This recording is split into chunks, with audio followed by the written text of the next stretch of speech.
Hello, everyone, and welcome to The Vertical Space, a podcast at the intersection of technology and flight. We are your hosts, Jim Barry and Luka Tomjanovic, and here we look at the most important forces shaping the market of advanced air mobility, with a particular focus on why and how they matter to those building a business in this very exciting and growing industry. We have some AI-based type instructor currently in the Air Force, but it needs a lot of work, right? It's still a little clunky. Where I would imagine is you have something that has neural pathways where it's discussing this like a human would. And when you try it, it's talking to you like a human would when you don't do it right. I envision when you have an instructor and you're spending that really sacred time sitting across the table or in the cockpit with them, that you're doing things that only humans do the best. And that's going to be the nuances of flying. The things that you can read 1,000 times in your books, you're not going to get that. Hey, you see that cloud right over there? When you see that color right there, see how it's flattening out? That's an anvil. Hey, that's cumulonimbus, dude. You need to stay away. That is going to be bad in 5 minutes. Or, hey, see your airspeed increasing on final? This is what it feels like to have a gust, right? You can talk about that in an academic environment, but there's going to be nuances that only comes with airmanship when one human's transmitting an idea or a concept to another human. So I envision the human spends best on the human time, and the machine and I would say self-paced learning is spent where that makes the most sense. Welcome back to The Vertical Space. Today's topic is the exciting world of pilot training innovation, an area that has become a high priority to militaries and airlines around the world, given the pilot shortage that the industry is grappling with. Helping us examine this topic is Ryan Riley, a retired U.S. Air Force F-16 fighter pilot who most recently led Pilot Training Next, an initiative that leveraged advanced training technologies and learning methods to cut the U.S. Air Force pilot training in half. Ryan also currently happens to be going through training with a major U.S. airline, which we also discuss in our conversation. The U.S. Air Force is short approximately 2,000 pilots, which is about a third more than its annual theoretical capacity to produce pilots. At the same time, major airlines are accelerating their pilot hiring and are signaling concern about insufficient pilot supply. This has sparked a wave of flight training innovation to solve two major pain points: training time and training throughput.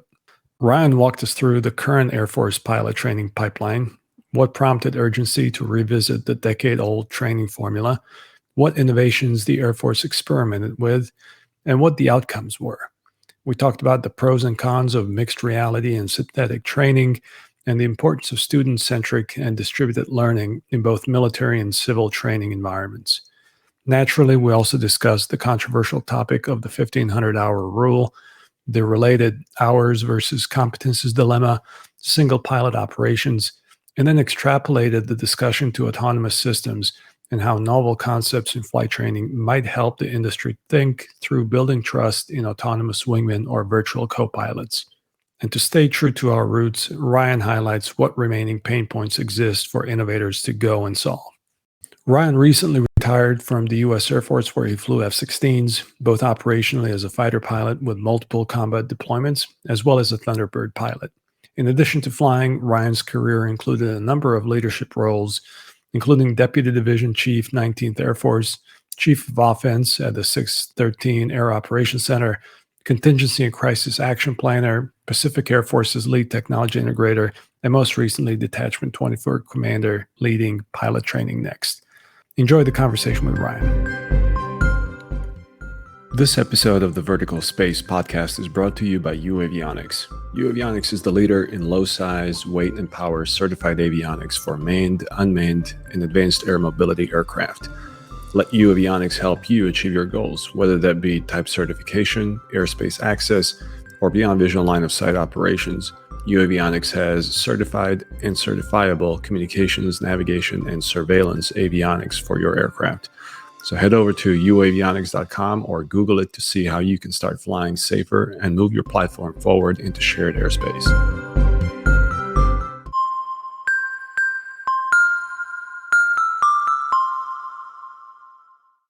All right, Ryan, welcome to the Vertical Space, and thank you very much for being with us today. Thank you, Luka and Jim. Really appreciate you having me on, and excited for the conversation for today. You've been in aviation professionally for over 20 years. And you and I have known each other since the academy days. And so after accumulating so much experience, is there anything that very few in the industry agree with you on? I think the key point for what we're talking about for today is for flying is a complex skill set.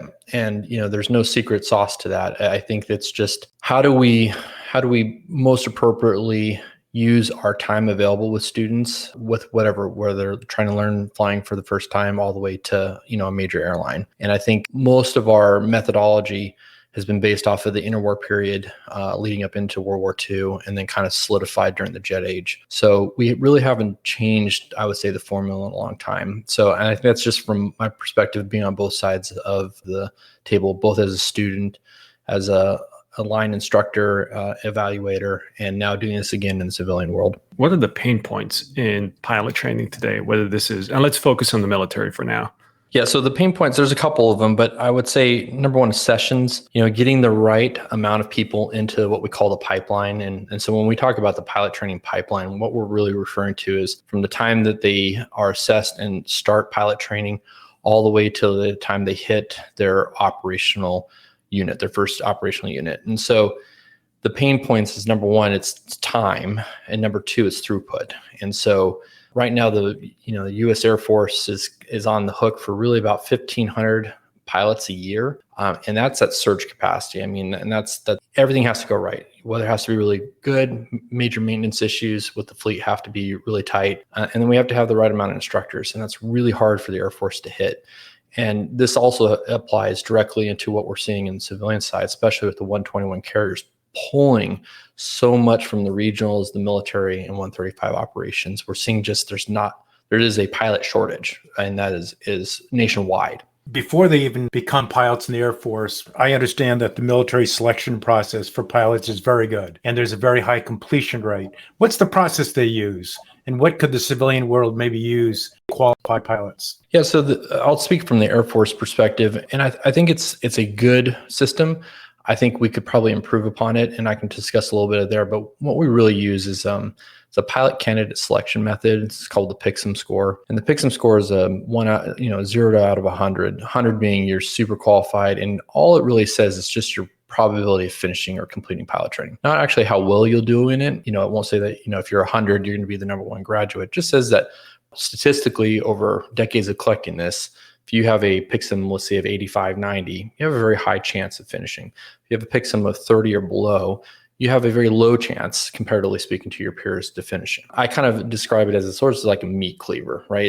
It's just taking a big kind of hack. Hey, you'll either do okay or you might struggle a little bit. Some of our allies and partners across the pond, specifically the Royal Air Force, have a very stringent application process, and their air forces are a lot smaller, so they can be a lot more discerning on who they choose than the Air Force. Just the U.S. Air Force alone has a huge amount of throughput, comparatively speaking. We're talking maybe a couple hundred total versus, several thousand. So for them, it's like a 5-step process, and they really can whittle down pretty specifically on if they're targeting for fighter pilots or for helo pilots or whatnot. And they've got that pretty well figured out. For the Air Force, we really let that kind of play out through the actual performance while you're in pilot training. So once you start, you go into the pipeline, and then now it's really about it's sink or swim. How well can you do in relation to your peers, as well as kind of the absolute metric of, hey, you have the qualifications, or I would say the propensity for doing well in fighter bombers or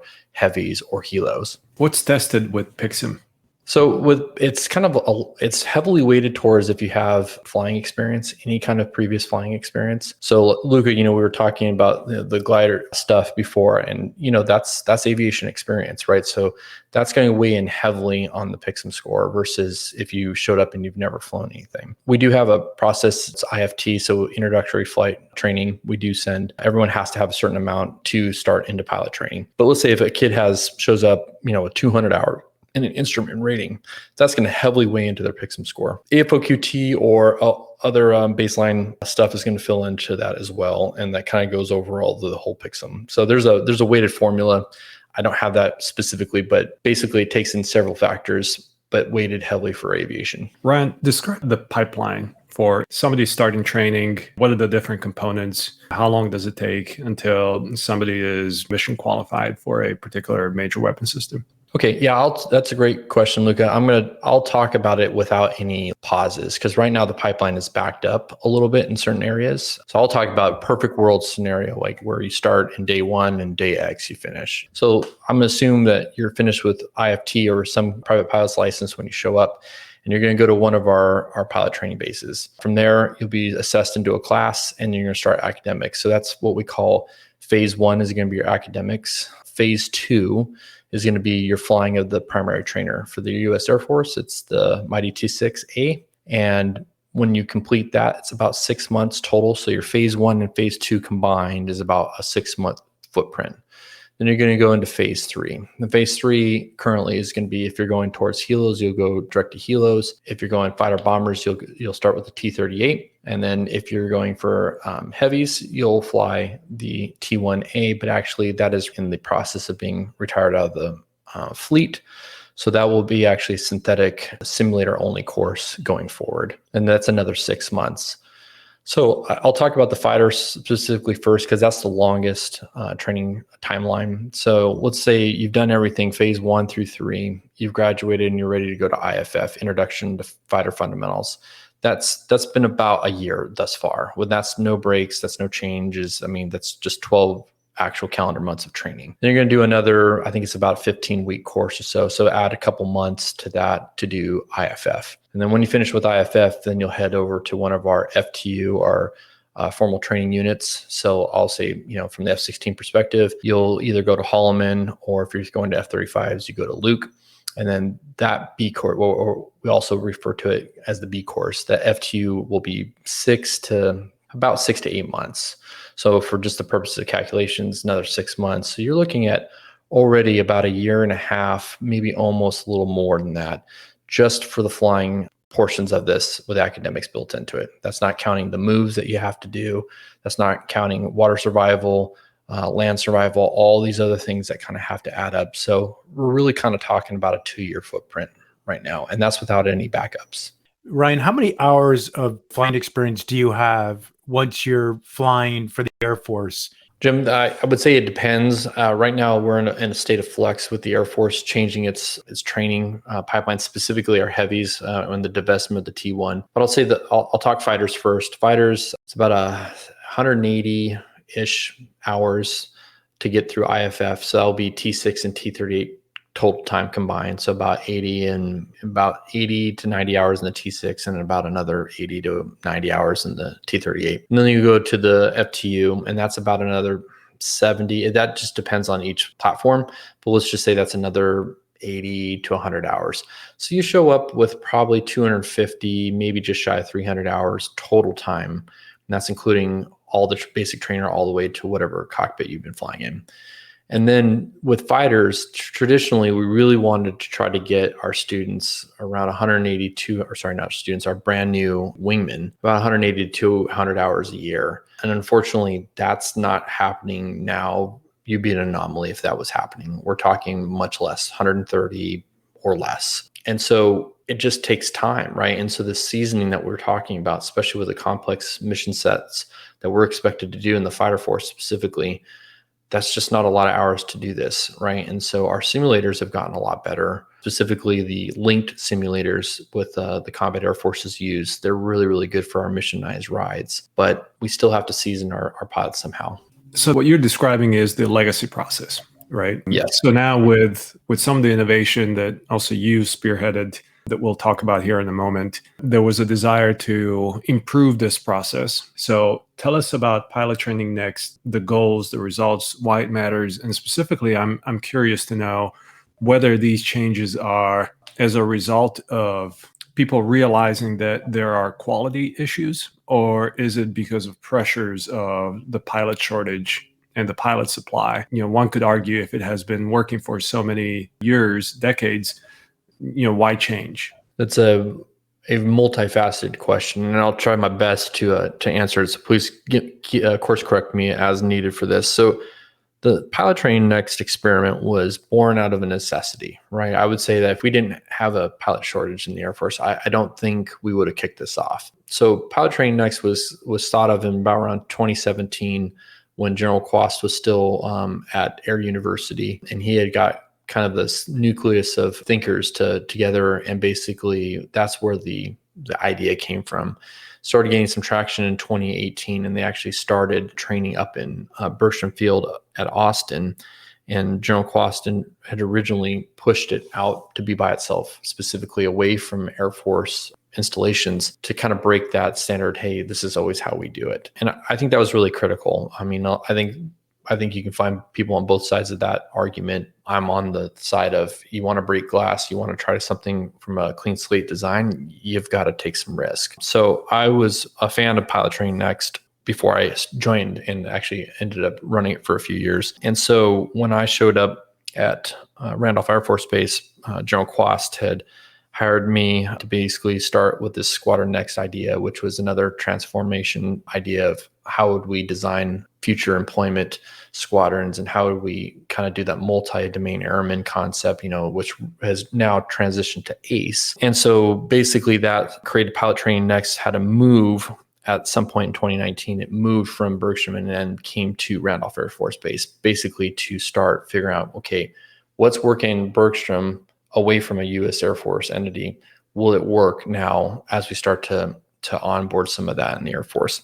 Pilot Training Next is really, it's a proper noun. And why I say that's important is because a lot of people, depending on what they read or saw or experienced with Pilot Training Next across the last 5 years, that's kind of their idea of what Pilot Training Next is. So for the time that I was running it, it was T6s, T6Bs specifically, that were modified by Textron. And we were doing everything from basic to very advanced fighter maneuvers in it. If you looked at it last year, we were heavily focused on specifically figuring out how to create a usable training platform that didn't use the actual T1 aircraft, right? And so that synthetic training became Air Mobility Fundamentals simulator course, right? And now we've transitioned yet again to start focusing on how are we going to integrate the T7 as it comes on board with a T-38, specifically fighter bomber fundamentals. So kind of break the paradigm of that phase 1, 2, 3 pilot training thought process to like, hey, from day 1 to day X, when we finish, that's just fighter bomber fundamentals. And so these differences in mindsets, and with that comes a lot of questions and a lot of skepticism. And there needs to be that skepticism, because I think without it, innovation left unchecked can create something that's just not scalable, right? So Pilot Training Next is really, if you think about it, it's the test platform and unit to start figuring out how to do things differently without putting the burden on a squadron that actually has to train pilots. They're on the hook for 250 pilots a year or whatever it is, right? So this is sort of a unique entity that has endured through General Quast, and then basically the move to 19th Air Force with General Wills, and then now General Stewart. There's been several general officers who have had direct input and protection of the entity Pilot Training Next or Detachment 24, which I think is really important. Ryan, what's most different with Pilot Training Next, and how are the outcomes different from this last 5 years of implementation? Yeah, so I'll talk about, and of course, remember, take everything that I say as a grain of salt. A lot of this stuff was under when I was running it, so I'm going to try to be as objective as I can. But at the same time, I do want to highlight that there were some pretty big wins that came out of Pilot Training Next. So the original idea was, and I think General Quast was pretty serious about, hey, I want to shorten pilot training by half. We can produce, double the output now, or with that extra time, you could either train to a higher level of proficiency, or you could train faster, right? And so the original idea was with that. We did 3 classes specifically with pushing them from start to finish in about 6 to 8 months. Each class was a little different, and we can talk about specifics there, but basically 6 to 8 month footprint versus that 15 to 18 month footprint. And then they went off to their formal training units. We learned a ton from that. We also got access to an advanced cockpit with the baseline T6B that we borrowed from the Navy. We borrowed a fair amount of those, and then we modified them so that we could have a cockpit that would give us valid training at the more upper end of the spectrum. Well, what came out of that was a lot. Number one, we learned that when you integrate and start using, I would say, heavy use of virtual reality as well as just synthetic or, your simulators, there's a lot of stuff that you can take out of the flying syllabus. So in the traditional sense, and like you probably remember this, it's a demo do. The first time you fly in any new, I would say, block of training, you're going to spend one ride that's kind of burned.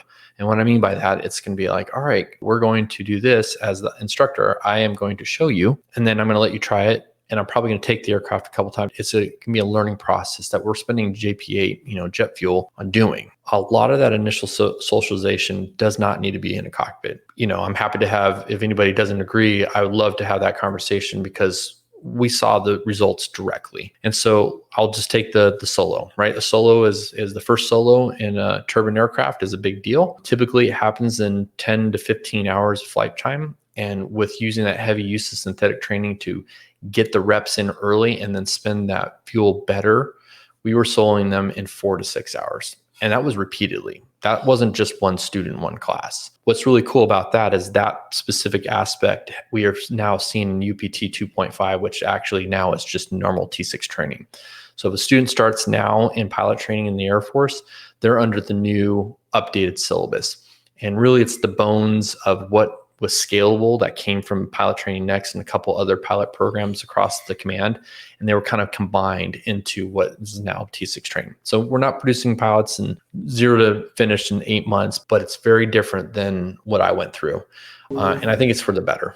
Lots to unpack here. Maybe first, the 3 classes that you've taken from 0 to getting their wings in 6 to 8 months, once they reached the FTUs, was there any noticeable gap in performance? Yeah, so we graduated between, it depends on those first 3 classes. It was 15 to 23 was the total number.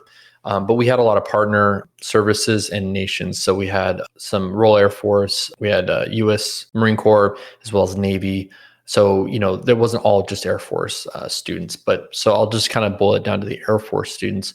What we saw overall over the 3 years was kind of a normal bell curve distribution. What I mean by that is the ones who were in the bottom of the Pilot Training Next classes tended to struggle in their FTU a little bit. The ones that were in the top tended to do pretty well. And so when we looked at that, we definitely saw some differences. And I would say most noteworthy on the early classes was going to be in the fighter world. So the T6, by the way, is an awesome training platform. And, as a fighter guy, when I started flying the turboprop, I was like, geez, this thing's slow. But despite that, the thing is just, it's got gas for days. It's super reliable. It actually can pull 7 Gs if you wanted to. Brake turns that we were hitting 5.9, 6 Gs on the brake turn. I mean, you could do a lot and very cheap to operate. But with that, what we saw was a lack of speed differential. So when you jump into a F-16, you're slow cruising, you're at 300 knots. And, when you're doing tactical maneuvering, you're 400 to 450 knots, which is effectively 2.5 times faster than what a T6 cruises at. So what we saw with some of our students is there was the first couple rides in the F-16 we call transition rides. And those are just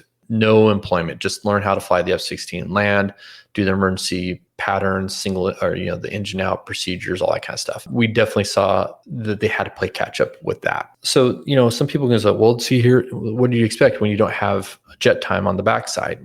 Well, my argument, or I would say my answer to that is, remember, in a pilot program, an experimental program, the whole point wasn't just to produce pilots. You can do that. No, you don't need a special unit to start thinking about new ways of doing this.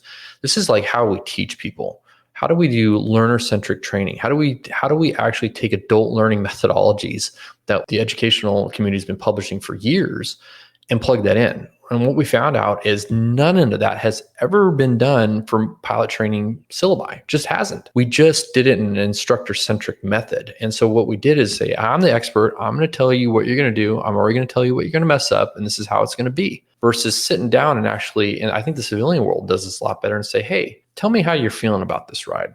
Tell me what you think your strengths are and tell me what your weaknesses are. Remember, I have the grade sheet. I know objectively what the last instructor said, but I want to get inside the student's head to maximize that training. So it's not just about the flying, it's about how we learn. And I think sometimes that gets lost. And that's probably, I would say, one of the biggest takeaways from Pilot Training Next. So those students went directly from the T6 to an F-16? Yes. Yeah, that reminds me of my path, actually. I went from a PC-9, which effectively is a lighter version of the T6, and went straight to the MiG-21 without anything in between. And how'd it go?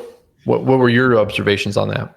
Everybody was saying how this was going to be very difficult, but in practice, it wasn't. The mechanics of it I didn't find challenging. What I did wish that there was a bit more time just to build airmanship. This is what I'm going to ask you about this trade-off between time and quality, because yes, you can leverage a lot of the synthetic technology today to manipulate systems better or gain knowledge on procedures and the, quote, easy stuff. But arguably, you need to be up in the air to build that airmanship. So what have you observed is a good trade-off in that space? Yeah, so we definitely learned trial and error with this over those years, and we did subsequent top-off classes. So we did the baseline 3 classes, but then we took the initial students from UPT 2.5, which was our first major transition with the T6 pipeline, and then did top-off training with the T6s for a few more classes. And then we pivoted into the synthetic space with the T1. And so what we found out with that is there's a role and a use of technology, but there's also a role and use of really and spending time with our instructor development. So, in pilot training next, we were doing untested, we were trying new stuff. And so we had to spend a lot of time internally in the unit to develop the instructors so that they were, number one, we got top line instructors. All of my pilot training next instructors were just absolutely awesome. As the commander of the unit, I felt like I was probably the least competent instructor at times in the T6 because they were that good. They were so I was very lucky with that. But what I noticed is when we did specific development of the initial cadre, the level of performance that they could bring to the table for our students was just that much higher. So I would say, if you could only do one thing, if you're going to modernize a training platform, this goes to a Part 91 small school that has a couple Cessnas all the way to professional training. If you can only do one thing, develop your instructors, do professional development, make them better communicators, make them think through the eyes of their student. If you can do that, your efficiencies will be already significantly higher than if you didn't. The technology is super easy, and a lot of large organizations tend to just jump to that initially because it's easy. You can just spend money. And I know that's kind of crazy to say, but really, spending money is the easy part. It's integrating. So with that, what we saw in the synthetic world, specifically virtual reality is really good for showing sight pictures. It's also really good for if you want to kind of think through something and you want to try it you're going to go do a loop, right? And so, despite what people may think of a loop is just a couple of gates that you have to hit, right? There's your entry parameters that you need to be at: altitude, airspeed, wings level. You're going to go vertical. You're going to look over each side of your wingtips to make sure that you don't have some kind of bank so that you're still symmetric. Over the top, you're going to check your over the top airspeed as well as altitude before pulling through. And then you're going to do the same thing on the backside, targeting that entry altitude, right? Those are gates. Well, you can think through that in chair flying, and chair flying is absolutely necessary and still needed in this new way of teaching. But there's also the time where you just want to practice the reps. Oh, this is how nose low I need to be before I get to this airspeed. Okay, now I'm going to squeeze the G on. Are you feeling the G's? No, but that's not the point. And I think a lot of people need to understand that if it's something that I can do repetitionally, then the VR can be very good. Now, for instruments, virtual reality is probably not the best use for you want to go shoot a couple RNAVs and ILSs. You probably can do that in our legacy simulators or a desktop, version versus being virtual reality. So use P3D or Microsoft Flight Sim, whatever it is, and just fly it off of the computer screen, right? So it's taking that technology and matching it to the correct level of learning. And when you can do that, things happen really quickly. And it's really exciting to see how fast they can grab complex information. Tell us a little bit about UPT 2.5. Were the methods explored at Pilot Training Next now adopted in the T6 portion of UPT? And is that called 2.5, or are there some other changes? Yes, Lucas. So it's called UPT 2.5. But now all T6 training has adopted the new syllabus, so it's just now UPT. So General Wills originally had called it UPT 2.5 because he said it was the UPT 1.0 was way back when it was just everyone flew the T-38. Ryan, what is Okay. UPT? UPT, thank you. I'm so used to the acronyms, right? Alphabet soup. Yeah, undergraduate pilot training, UPT. So undergraduate pilot training in the 50s and 60s, all the way actually until I think it was 1990, early 90s, 91-ish, was everyone flew the T-37, everyone flew the T-38. And then we bought the T-1, Jayhawk, and then it became specialized undergraduate pilot training. And so it was SUPT. And that was, I would say, UPT 2.0 or version 2, right? We're wanting to get to that version 3, and then we're not there yet. So what General Wills did at the time when he decided to start scaling aspects of the pilot training next experiment was, hey, let's just call it UPT 2.5 because it's not 3. We're not there. We just started this, and he realized that this was a long-term path that the Air Force was going to set itself on. This was not something that you can modernize in 1 to 2 years. This is a decade-long process. So UPT 2.5 was the transition timeframe until all the T6s finished up training under what we call the legacy syllabus. And now everyone, if you start pilot training in any of our UPT bases, you're starting under the new syllabus. So the commander of AETC said, hey, let's just Air Education Training Command, let's just call this UPT. And so we've made the transition to that. Now, that being said, the path hasn't stopped. Like, this is going to take some time. What came out of Pilot Training Next experiment specifically that was taken was instructor development. It was a key critical component to success of modernization. Use of synthetic training, specifically virtual reality. There were several hundred virtual reality devices purchased and spread throughout the command, and basically removing the barrier of learning. And what I mean by that is, most bases only have a handful of T6 and T-38 and T-1 simulators, and they're booked pretty solid.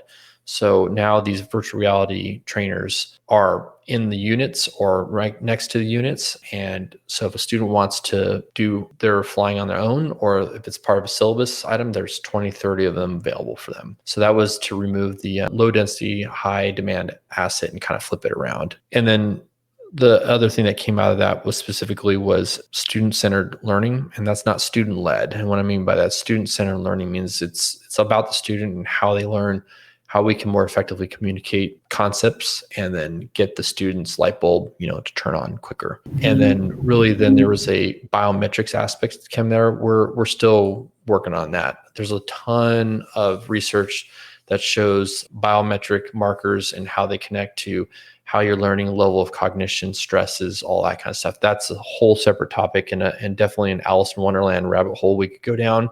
But safe to say is we dabbled a little bit in Pilot Training Next. There's a ton more to be done with that. But I say it's all about maximizing training. And so the last thing was we realized that the T6A was purchased in the 90s and then was, I would say it's over 20 years of great performance. It's time to start modernizing the cockpit a little bit. And so I think that's going to be a while. There's some contractual stuff that's going on, but I would expect hopefully in the next couple of years, we'll start seeing some initial prototypes to have a more modern cockpit in the T6, which will allow more I think, relevant modern training. Have any of these innovations in UPT propagated to downstream squadron training? And more broadly, are we adequately training our pilots for a contested air domain? Yeah, what I was just talking about is at all the units. So, you've got the new syllabus. We have now a schoolhouse that's here at Randolph. Ryan, I meant not past UPT. So informal training units and trainings in actual operational UPT squadrons. Yeah. That's the $1 million question. Are we adequately training to a contested environment that we don't really know what that's going to be like? It's sort of like if I take back to the early days of prior to night one of Desert Storm, right? Our air crews were told, hey, 50% losses, it's going to be bad. It turned out not to be that way, right? History has shown that we were well prepared for that fight. The contested environment we have to assume is worst case, right? And so from that lens, I would say that we're never there, right? I don't think we could ever rest on our laurels, right? I think we have to continually push what the expectation is for a contested environment. GPS was a significant enabler, continues to be so, but we're going to have to train air crews to fight without GPS, right? I flew the green screen Viper all the way to the newest versions. In the green screen world, you did radar updates. You decouple your GPS to your INS or your inertial navigation system. And you did that because the jet wasn't that advanced. We're going to have to kind of brush off some of those skills in a contested environment. And also, I think mission command, and what I mean by that is delegated responsibilities to update the game plan as our warfighters see it on the battlefield, because they're not going to be connected 24/7 to an air operations center. I just don't see that happening. They're going to have limited connectivity and they're going to have pockets of connectivity, but it's not going to be uncontested across the spectrum, which we've enjoyed through the global war on terror for the last 25 years. So long answer of saying no, but I'm not saying no throwing a spear at our training apparatus. I'm saying that our training apparatus has to continually lean forward and start projecting on what competencies are most important for the next fight. And right now, that's the contested environment we're talking about. So as you transition from the military, you transition from the Air Force with the great training that you've received. What are some of the lessons you think you can bring from the Air Force to the civilian, to the commercial pilot training world? Well, Jim, I would say it's kind of cool being a student again. Number one, I'm enjoying that process as I go through, I would say, arguably the world's best training for the civilian 121 carriers, right? And so they are doing self-based training better than the Air Force is. And what I mean by that is, in UPT, before we had started the modernization program, you weren't given unlocked access to all your content, and you had to go on day one to academics and sit through death by PowerPoint, right, for 8 hours a day. We started this, 4 years ago in pilot training to start breaking away from that, get it to where you're on an iPad, on your computer at home, have a lot more access to content that is walked through a learning management system and then tracked and modified depending on your performance within that system. We're definitely taking that steps in the Air Force to get there, but we're not, I think, as advanced as what I'm seeing in the civilian sector.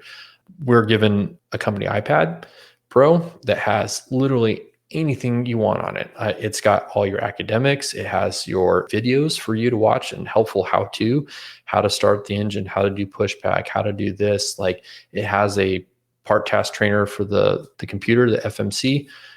You can go and use that on your iPad, or you can log in your personal computer to do that. I mean, it's like literally, we kind of joked in our class, it's sort of like, if you can think of a way to do it, you probably have 3 different ways to do it, right? And I like that a lot. I don't like having that prescribed sitting in butts and seats for 8 hours with somebody literally reading off PowerPoint.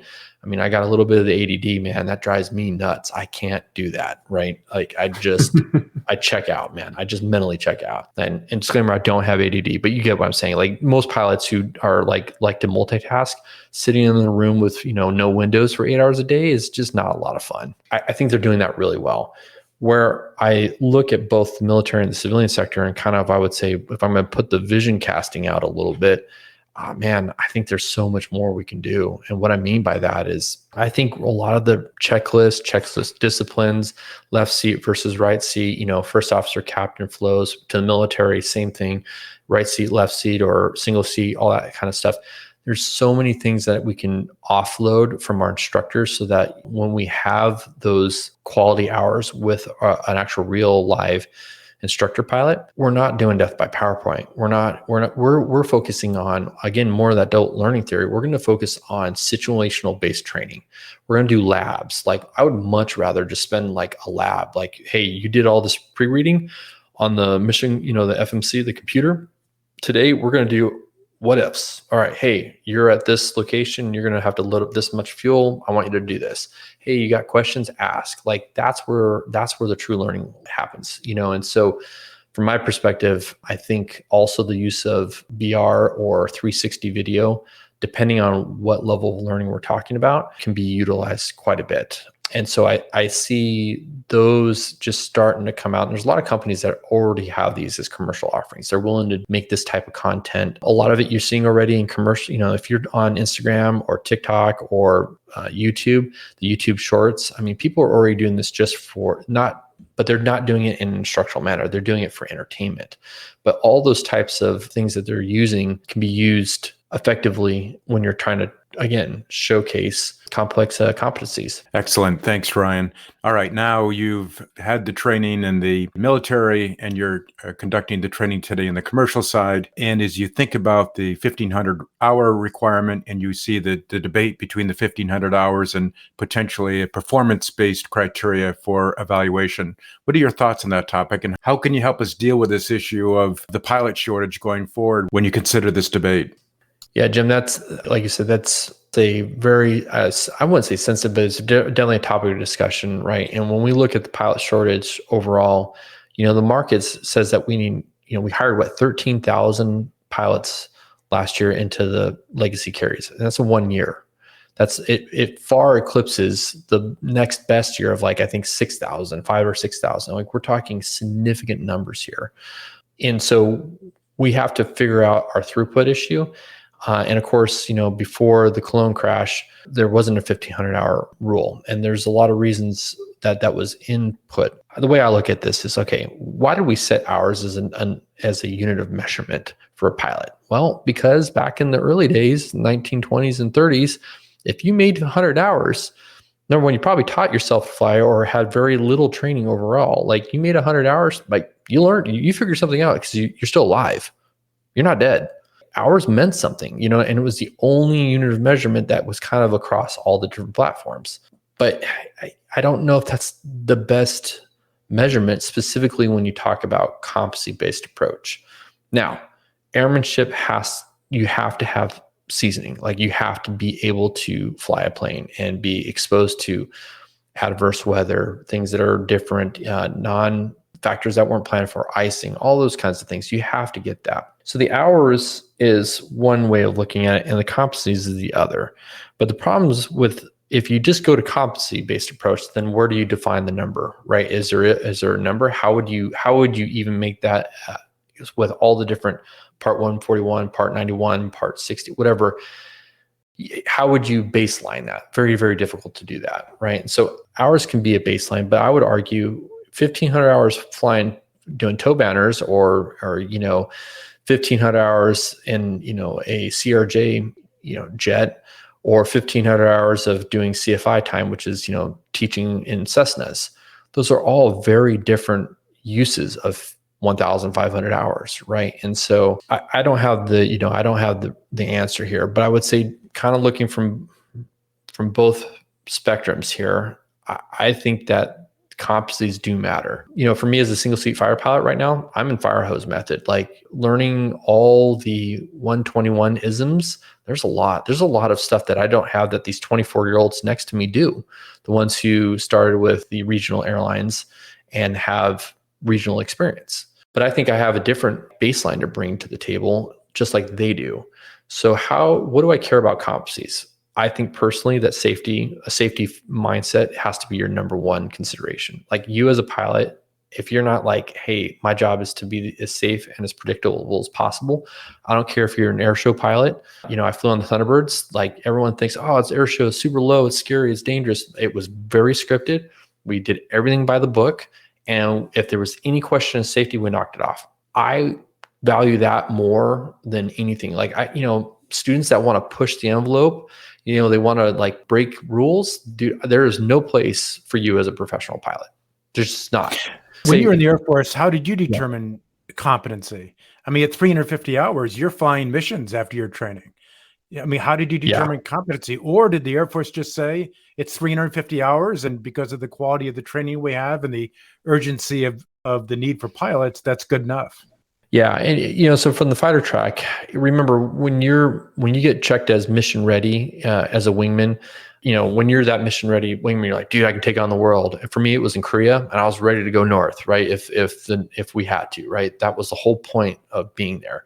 What I realized now as an old guy looking back, I was like, you're just barely proficient enough to do what you're told, No, barely Survive enough. as a wingman. Yeah, survive. Yes, there you go, Luca. Like you're just like, oh my gosh, it's like a 15-year-old, 16-year-old driver. Like, you barely know enough. You're just enough to be scary. So for the Air Force, what I think the Air Force and all of our Western nations do better than anywhere else is we do the brief execution debrief methodology, and we are extraordinarily detail oriented. So yeah, you only have 350 hours by the time you're ready, you're mission ready or more, somewhere on there. But that 350 hours is probably, I couldn't even calculate how many thousands of hours are behind that 350 flying hours, right? There is no translation in the civilian world to that. I've done CFI, I've taught in Cessna 150s. I've taught, I'm seeing it right now. Your brief is 20, 30 minutes. You go fly for whatever that time period is. And then your debrief is maybe 15 to 20 minutes long. Fighters, it's an hour and a half brief. It's an hour to an hour and a half flight, and it's a 3-hour debrief depending on the complexity. Maybe an hour and a half if it's not an upgrade ride, right? And then there's the hundreds of hours that you're spending in the vault learning your tactics, learning your adversary's tactics, reading the new bulletins on the changes that our intel is seeing. Like, it just never stops. If you're not a lifelong learner, you just can't be there. All right, I'm going to try to summarize what I think I'm hearing, Ryan, and please edit it if I'm off. What you're saying is you learned through very sophisticated training a really good way to fly when you were in the Air Force. And you've also understood the importance of actually flying to reinforce what you learned in the classroom, what you learned in the simulator. You've come over now to the commercial world of flying for a big carrier, learning to fly and doing training with a big carrier. And you're really impressed with the training that you're receiving. And what you're also saying is when we talk about the 1,500 hours, I'm not hearing that you're saying, no, you should just make it performance-based, because it may be difficult to determine a metric for this person is ready using performance-based criteria. But what you are saying is, well, 1,500 hours is still 1,500 hours. And you do get a lot of experience for 1,500 hours. So if you were king for a day, would you leave the 1,500 hours in place today? Or would you try to make something more performance-based and look at other ways of determining whether somebody's ready to fly or not? Oh, Jim, you put me on the hot spot. I would say both, and I'll explain why. I think that for the catch-all, the 1,500 hours is when we talked about when you don't have that baseline across the spectrum of training. That was the FAA made that determination to basically say, okay, we need to buy some risk back. We need to lower the risk. So the 1,500 hours, some people say it's arbitrary or whatever, right? I think from 750 to 50, so double basically. Here's what I think though. I think that if it is a national imperative, and I think it is a national imperative that we have to produce tens of thousands of pilots to keep our apparatus going over the next, couple decades. Like, that's a significant number of pilots. We've got to have a pipeline that can adjust to that. So when you take Embry-Riddle, University of Urbana-Champaign, I'm actually on the board with Angelo State University, starting up their aviation program. You've got aviation training that's at accredited U.S. colleges that are offering, that with, to get your bachelor's. Those are perfect. Those are perfect locations to have a standardized FAA syllabus. And if you're certified and you follow this, and the FAA makes sure that you keep your yearly certs, that's the equivalent of what the Air Force does, right? We do that with standardization and evaluation, and we standardize our training across the pipeline. If we want to potentially remove that 1,500-hour restriction, then it has to be very specific and very thoroughly thought through. And I think our universities with very adept and robust flying syllabi are perfect to be standardized. Now, I use that as only one. I'm sure there's other ways to do this, but from what I've seen and from the quality of training I've seen from the folks that are coming out of these schools, that's a great way to do it. I don't know. What are your guys' thoughts on that? Well, where my mind keeps coming back is one of your earlier comments about debriefing. It really resonates with me. I'm coming from the military flying world, obviously, before, and the debriefs are excruciatingly long and painful, but at the end of the day, extremely valuable.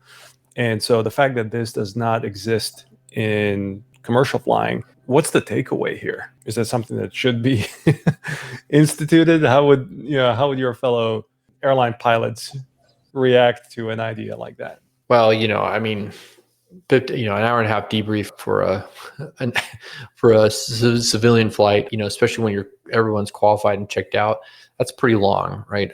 What I would say is for the training, the simulator training is amazing in the 121 world. I mean, but the sims are top of the line, right? Those are high quality, as close to real as you can get with the motion platforms and all that stuff. They do briefs, execution, debrief. I really like the way that they're doing that. I think it's different than the military's viewpoint, but for someone like me that never flew a large aircraft in a crew environment, it's great. I have to learn that. And those platforms do very well to teach you not only the aircraft and how it handles emergencies or what we call non-normals to now execution in a crew environment. But Ryan, those are also prescribed curricula, Yes. right? Those are scenarios that you go through that part of a syllabus. But what about things that come up in the course of a flight? Are there appropriate or good enough ways and avenues for pilots to flag certain events and then discuss them, debrief them, take lessons, integrate into training? Yeah. So all the major carriers that I know of, they have a threat matrix. They also have a CRM matrix, but they also require a brief and a kind of a roll up for the crews, whether it's, like, say, if you're the same crew and you're flying 4 flights, right? So before that first flight, everyone gets together, pilots, flight attendants, the crew gets together. They're going to go over the threats for the day, the issues known, is there maintenance problems with the plane? Are they on schedule, et cetera, weather, all that fun stuff. And then they're also going to sync back at the end and say, okay, hey, what went well? What could go better? Right? There's a lot of ways to tackle that. So I think from the application of flying in a commercial environment, that works.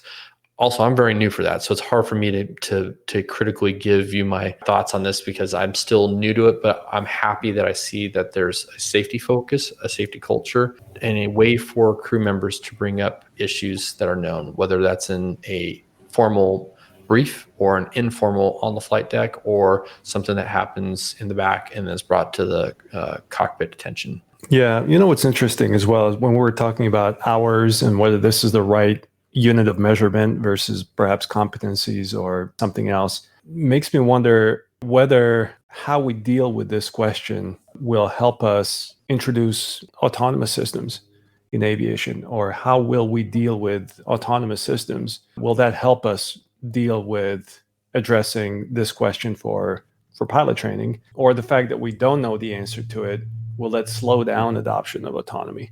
Because oversimplifying, you can try to teach autonomous systems certain competencies, quote, or you can take the approach that, hey, you just need to expose them to as many edge cases, AKA experience, arguably hours.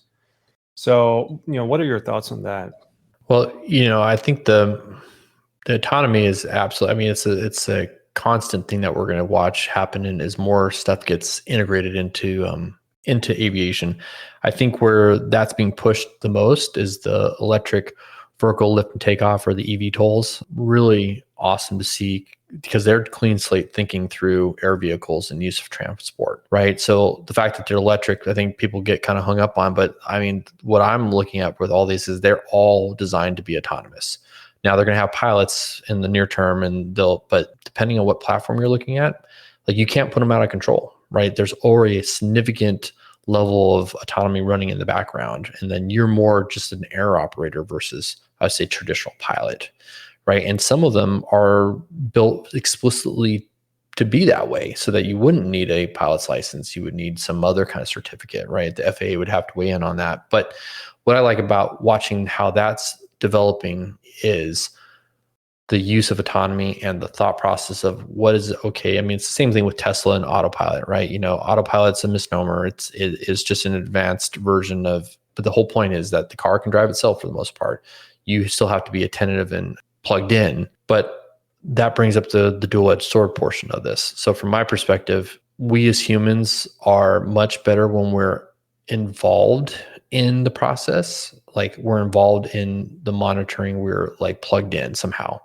When you're just monitoring systems, especially for long times, that's not much changing, it's hard to stay focus specifically on the systems to make sure that you're monitoring them, right? And so we already see this in the civilian world. Our planes are extraordinarily capable. I mean, they'll land themselves. And in fact, there's requirements for you to let them land themselves if the weather's below a certain minimum. So they can already do pretty much everything with you just kind of making sure that the automatic functions are working properly. Now, does that mean we need to go to single person cockpits and all that kind of stuff that's been thrown around in the news? Well, from the military perspective, if that reduces risk operationally for our preservation of forces, okay, then maybe we'll take the operational risk of running a large weapon system with only one person that was designed to be operated in a crew environment. In the civilian world, safety is the number one driving factor, and it is directly tied to the legacy carriers, their image, right? I mean, safety has to be paramount. It's totally cannot change. So with that, if you're talking about removing pilots from the cockpit, or you're going from 2 or 3, augmented crews down to just one, the problem is humans we're the limiting factor in a lot of ways, right? But we're also the ones that have created this thing called a brain between our shoulders, and we allow to solve problems that are unique, and that's where airmanship comes from, right? I mean, something that never came up. I mean, Luke, I don't know if you had it in the MiG, but in the F-16, I had a couple failures that engineers say were not possible until it failed with me. And it took a lot of time to figure out actually the root cause after the incident. But I mean, that's what we're paid for. That's what you actually have pilots up there for. It's not when everything goes right? It's not for like when it's beautiful, severe, clear weather, everything works normal. The pilots are there for when things don't go right, or things happen that the autonomous systems aren't designed for. That's really what you have for safety. So that's a tough one. Yeah, it is. It is. You bring up a lot of interesting points. Makes me wonder what really should be the reasons for introducing autonomy, right? People throw safety or certainly cost benefits, but it is a very interesting trade-off and not really as intuitive as perhaps one would think. Yeah. And I mean, if you want to talk about systems and the lack of, I would say what can happen when systems aren't fully understood is just look at the MAX issue. When the 737 MAX came out and when we had 2 accidents, you had Boeing testifying saying that their plane was safe. And this plane was safe, right? But there was missing elements of what they had changed in the aerodynamic designs of that plane, right? That didn't make it all the way down to the training environment. And I mean, that's a perfect example of when autonomy is not well understood, can happen, right? And that's not throwing spears at the pilots on those flights. It's not throwing spears at the OEM manufacturer. It's just a perfect example when a complex environment, when there's a breakdown in information flow on the new uses of autonomy, bad things can happen. Obviously, I've had a lot of exposure with applications of autonomous systems in the military domain. So if we just switch back to the military for a little bit as it relates to autonomy, how is the military thinking about implementation of autonomous systems? How do you, as a former fighter pilot, think about the right mix, the right level of collaboration between humans and machines? Yeah. So, in that space, I'm very bullish. I want us to push the autonomy levels because it gives us more options in the battle space. And when there's a very high risk mission set right now, that takes significant mission planning and, has to be a risk, matrix. And we have to talk about that when we have some level of autonomous or standoff weapons that can do the same thing. It gives our commanders more options for putting effects on target, right? So from my perspective, we need to do that, right? And so the pilot in me goes, oh, geez, you can put yourself out of a job. But at the same time, why do we have fighter pilots, right? So taking the fighter pilot perspective, like I love flying the F-16. It's my favorite plane I've ever flown, right? It's just so much fun. But it wasn't built for my enjoyment. It wasn't built for the guys and gals who get to fly it today, right? It was built for an instrument of war. And it was made to fly that way because it was designed to reduce the pilot load of actually flying the thing so you could spend more time killing things, right? I mean, so let's just boil it brass tacks. They're instruments of war. And so why wouldn't I want more options for putting effects on target? And I think what we're going to see with that is, the UCAVs, there's multiple names for it, the unmanned vehicle systems, we're talking the Predator or the Reaper. We're not talking the surveillance planes. We're talking specifically welded wingmen, that kind of stuff. And I think what we'll see is augmented flights or augmented force projection. And that's where it's going to get really exciting, because where I see the what we call the find, fix, finish problem set. So when we go F2, T2, E8, it's a big acronym that we're using in the Air Operations Center, or we boil it down to the find, fix, finish. Right, from the time that we don't know something's there to the time that we have actionable, targetable knowledge, so we can shoot it or blow it up or whatever we got to do it. That process is only going to shorten with the use of AI. And AI can be plugged on the edge. It can be built into these vehicle systems that can then transmit autonomously to your aircraft and out, and you don't have to do anything for it, and we're better for it. Absolutely. I totally want that. Do I want to have the option where I can go, hey, today, night one, acceptable level of risk is extreme? Okay, let's choose the non-manned option for today, please. Now, people say, well, hey, you're taking the warfighter out of the fight. Well, we always need to be, and I have strong opinions on, I think that when you talk about taking life in a military application, you still need a human that is given the consent to fire. Now, it doesn't mean for every single weapon or such, but when we talk about from the time that nobody's shooting at each other to the time some people are shooting at each other, I think that the human aspect of what that means has to be made by a human. The machines can give you all the recommendations and targetable, and here's your percentage of targeting, all that fun stuff. But I think the decision, the human aspect of war still needs to be to where, hey, this doesn't feel right.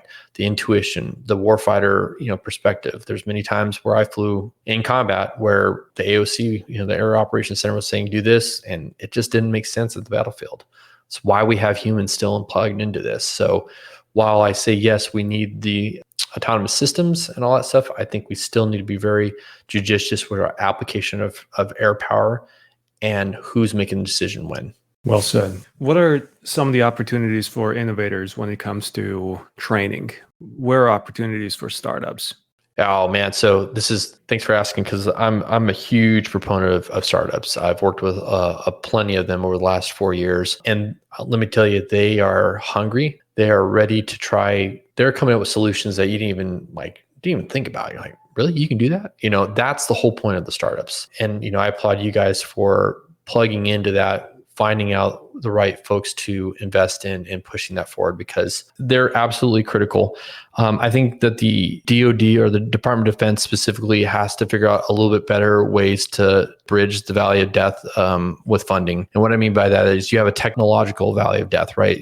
From startups that have a great idea to the time they're generating income to be self-sufficient, right? So there's also that same input for when we invest in them through small business innovative research, or SIBRs, we call them. We have to be able to have a mechanism within the Air Force and Army, whoever, to where you invest in 100 startups and you've got them plugged directly with warfighters. You're going to get, let's just call it, a 10% would be amazing. Let's just call 5%. Like, you get a couple out of that 100 investment. You better have a chance. You better have figured out how to invest and keep the funding going so that you can actually put something to field. That's where we're struggling the most, I would say. And I would say there's a couple units that have the chops as far as funding to do that. But when you're talking at a fighter squadron or a C-17 squadron that has very limited resources, they love working with startups and SIBRs, because the SIBRs usually comes from somewhere within the Air Force, not out of their budget. But then when it starts showing some real promising gains, that unit's on their own to start fighting the staff battle to put it in the palm, what we call the program of records and all that stuff. And it takes 2 years, 2 years minimum. Right. It's painful. Yeah, super painful. So, while I was wearing the uniform, I was very critical on our processes as far as we have to have a stopgap slush fund of some sort that can bridge a SIBR. So we do the 2-year requirement, fill out the paperwork and say, okay, in 2 years, I need this much money to actually make it a program of record. But between that development and that 2 years, when the funds come there, you've got to have some way to keep the innovation going, keep that development going. If you double click on specific themes for innovation or areas, technologies, remaining gaps, where would you point innovators? So I would say in the training space, specifically aviation training space, offloading the requirements for, we have our academics. So focusing on more streamlined and easy to build academics that are immersive and also student-centered focused. So you have that in that space. You have AI. AI is, I think, the long one. I love AI, the application of it. It's very difficult because right now we have, I would say, algorithms that you have to train. True AI, I would say it trains itself. But for us, data collection in the military side, we need to collect as much data as we can about what right looks like and what bad performance is, and have clean data lakes so that when AI eventually is ready for the aviation world, we can have autonomous tutors. I think it's a ways away, but we have to continually strive to make progress in that realm. In the flying world, I would say there's a ton of stuff, right? Where it gets really expensive is when you modify planes, right? The planes themselves are very expensive to modify, and that's a separate discussion. But I think there's so much we can do with app-based training that we can be collecting. We can be collecting GPS trails. We can be collecting, heart rates, all kinds of stuff. And that is easy to bring into the cockpit. So we can focus on the human performance aspect, right? And collecting good data to tell where our cognitive levels are while we're training, both on the ground, in the air, as well as actually building applications that can help when we're pushing towards those more complex mission sets in a contested environment. So I think there's tons of spaces to play for our innovators and our startups. Ryan, bullet round, if we could. Say 5, 10 years from now, let's say we've made significant progress in the area addressing pilot shortages. So I think 10 years is, I would love to see this happen within the 10 years, but, I envision, and I'm taking a little bit from General Wills when he would talk about this publicly. I don't think this needs to be the military only. This could be civilian or military. But in the military pilot training, you get selected for pilot training, you're shipped an iPad and a VR headset, and it has everything loaded up. It's hung on a learning management system that's going to walk you through. The learning management system is going to be adaptive to how you're learning. So if you already know the basics, it's going to quickly walk you through the basics, and you're going to get to stuff you don't know, and it's going to rep it through. So by day one, when you show up, you're finished with academics. At least you're ready to hit the flight line. I think that you'll have a lot of AI-based instructors. For example, that loop that I talked about earlier, when you're being taught that loop, we have some AI-based type instructor currently in the Air Force, but it needs a lot of work, right? It's still a little clunky. Where I would imagine is you have something that has, neural pathways where it's discussing this like a human would. And when you try it, it's talking to you like a human would when you don't do it right. I envision when you have an instructor and you're spending that really sacred time sitting across the table or in the cockpit with them, that you're doing things that only humans do the best. And that's going to be the nuances of flying, the things that aren't going to be, that you can read 1,000 times in your books. You're not going to get that, hey, you see that cloud right over there? When you see that color right there, or see how it's flattening out, that's an anvil. Hey, that's a cumulonimbus, dude. You need to stay away. That is going to be bad in 5 minutes. Or, hey, see your airspeed increasing on final? This is what it feels like to have a gust. You can talk about that in an academic environment, but there's going to be nuances that only comes with airmanship when one human's transmitting an idea or a concept to another human. So I envision the human spends best on the human time, and the machine and I would say self-paced learning is spent where that makes the most sense. What's the one point that you would want the audience to take away from this conversation? It's sort of like we're awakened to what I think is possible in the learning environment in aviation application. And I think there's a lot of folks that have been talking about this a long time in the academic world, but to figure out how we can best create efficiency in our learning is going to benefit a student to lower their costs on learning how to fly for the first time. I've heard someone says like $20,000 now to get your pilot's license. We've got to figure out ways to reduce that. And I think in the aviation sphere, everybody says, oh, electric, planes will reduce costs, or this will reduce costs. I'm like, or just more efficient training, right? So from my perspective, I think we started on this path in the Air Force. It's great for me to see this in the 121 environment, but I think that there's just so much more that we can do there so that when we are truly maximizing our learning potential, that we can help offset the pilot training shortage. Because like you guys talked about earlier, we can go faster, but if we go faster, we have to make sure the competencies are similar, or we have to be able to teach at a higher level, right? Depending on whether it's a military application or a civilian application. What we can't do is buy risk on lower trained, lower quality pilots. That's like, so I think the big takeaway from this whole discussion is, for those hearing my comments, I want to make sure that I am a staunch proponent of, we've got to hold the line, right? We know what right looks like. We know what those competencies are right, and we have to hold ourselves accountable. So anything that we change in the pilot training world, it must not sacrifice the quality. And if it does, then guess what? We haven't achieved what we need to. Fantastic. Thanks a lot, Ryan. Really appreciate your time and for sharing your insights here. It was a pleasure. Yeah, thank you. I would really appreciate it, Luca and Jim, and biggest fan of the podcast, and honored to be here with you guys. All right, that's a wrap for today. Thank you for listening to the Vertical Space Podcast. Reach out if there are topics that you would like us to discuss, and goodbye until the next episode. Unless mentioned, this podcast is in no way endorsing or promoting any person and or company mentioned, and all opinions within the podcast are solely that of the presenters. The Vertical Space makes no guarantees, warranty, or representation of any information given in this podcast. Any information given is for informational purposes and should be used at your own risk. This podcast is for general, educational, and entertainment purposes only.